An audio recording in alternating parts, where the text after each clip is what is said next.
Deuxième technique, même départ, c'est-à-dire que je vais faire un passage de garde en 2 crochets sous les jambes.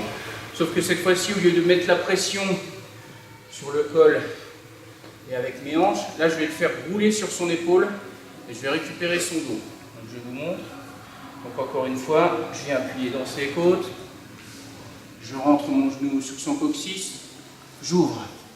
Tout de suite les 2 mains viennent plonger ici. Vous voyez que je suis bien bas, j'évite de me faire renverser. D'accord? Je le pose sur mes cuisses. Là encore, je vais venir chercher le col et la ceinture. Et cette fois-ci, je vais venir le rouler là. Tac. Je garde mon contrôle à la ceinture.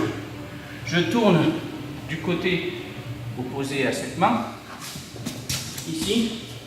Je tire ici, ou éventuellement ici et ici.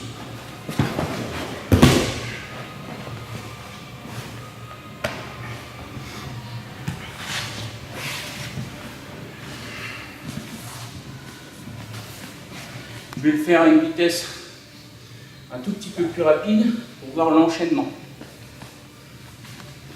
Je rentre mon genou, j'ouvre la garde, je plonge les mains ici, je le charge. Là. Ici, je le fais rouler. Et là. N'oubliez pas, l'étranglement, je viens pas là, je viens là. Facilitez-vous le travail. J'ouvre pour aller chercher. Ok?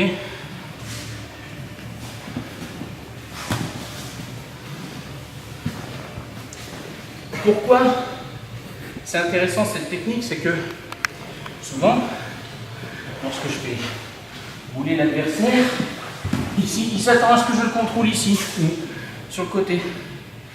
Donc il va attendre un petit peu là, il va se fermer un petit peu. D'accord? Alors que moi je viens de me faire rouler, j'ai toujours mon contrôle ici. Ok? Je viens là et je le tire en appui. Il est obligé de venir. Si vous êtes quelqu'un d'un petit peu plus lourd, n'hésitez pas à aller chercher ceinture et col. De toute façon, pour lui, il sera trop tard. Donc, vous avez entre guillemets le temps de le faire.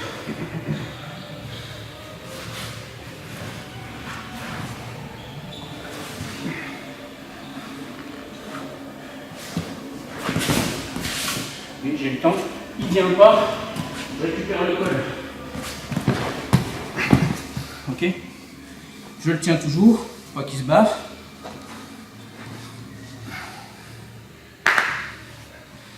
Mataléon. Je remonte une dernière fois. La garde est fermée. Mes mains sont soit au niveau de la ceinture, soit directement sur les côtes.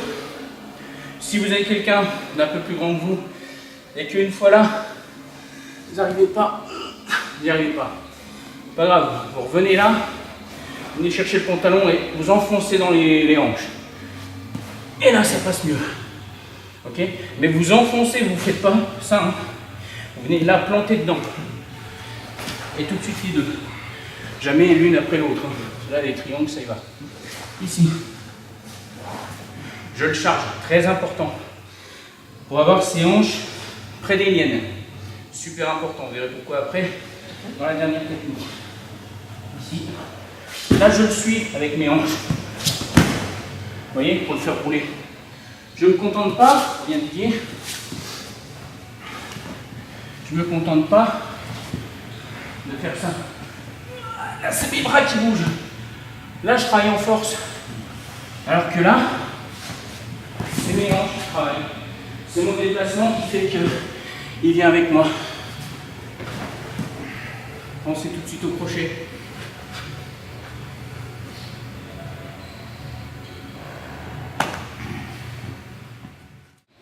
Alors un petit détail qu'on précise, je suis ici, je passe dans le dos. Lorsque je veux l'emmener en arrière, si j'ai mes hanches ici et qu'il est super solide vers l'avant, là je vais le reculer. D'accord? Je vais le reculer, je vais traverser tout le tatami. Pourquoi? Parce que ces hanches ne sont pas bloquées Tout simplement, en venant tirer, je viens ici, là, bloquer avec mes jambes. Je crée un pivot de ces hanches qui sont mobiles, je les immobilise, elles deviennent un pivot. Et lui, après, va tourner autour de cet axe qui est créé, qui sont ces hanches. D'accord? Donc n'oubliez pas, lorsque vous venez ici, de venir bloquer ces hanches. Dans le même temps, le Jiu-Jitsu est fait de levier et de timing.